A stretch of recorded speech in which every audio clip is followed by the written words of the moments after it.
So I'm Peter from SiliconLabs. I'm an engineering manager. And today I'd like to talk about cities and how IoT can help with us to live in a more sustainable world. What's the challenge? Cities are getting bigger and bigger. Today are about 4 billion people are living in cities. And this number is increasing. So cities are getting bigger and bigger. And with getting bigger and bigger, they consume more energy and produce more waste and more greenhouse gases. At the moment, about 75% of the whole energy we produce is consumed by cities, and cities are responsible for producing about 60% of greenhouse gases. So we need to learn how to change our minds and how to develop better ways to not to waste that much values that we have. So what makes a city smart? Applications tied to city-wide networks.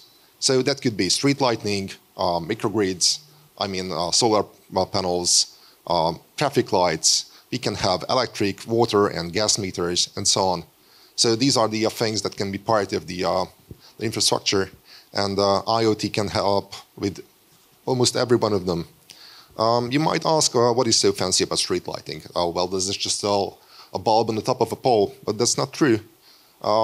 If you have a grid, a smart grid with lights, you might be able to figure it out where there's a disaster in a city. For example, if a tornado goes through your city, you might be able to figure it out where to go and fix the problems. And street lights might have some sensors, for example, noise sensors, which is quite interesting. Because based on the data, you might be able to figure it out how much traffic goes beneath the poles. This is a crowded slide, I know, but this is an example of water distribution. Water is a critical and valuable resource. We need to minimize the losses. And according to a World Bank study, about 40% of the water we produce is lost because of thieving and because of leakage.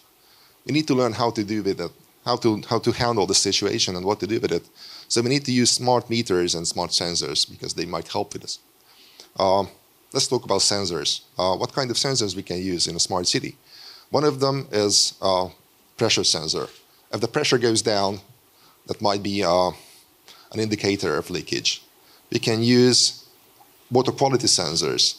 If there's dust in the water, that might indicate that there are some leakages. And we can use soil temperature sensors next to the pipes, because if the water is leaking, the temperature will go down. What kind of networks we use?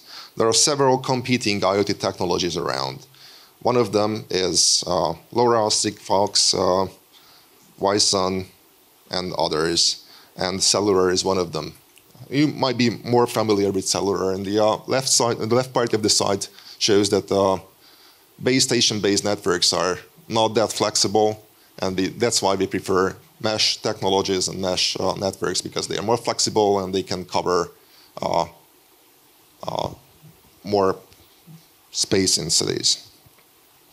So how do we test? We are using Wi-Sun. Wi-Sun is an open standard-based solution, and the trend is that the world is moving to these open standard-based technologies. So we use Wi-Sun. How do we test? We use the GSDK. This is our SDK. We are building the applications. We store them in the cloud. We are reserving hardware, and we are storing the results in a database and get some reports.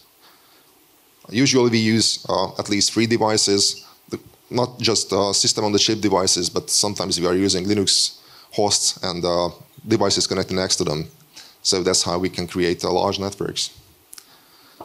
And there are some test challenges. One of them is self-healing. On the left side, you can see that we removed the two dots, 2 nodes, and after that, the mesh reformed and healed itself.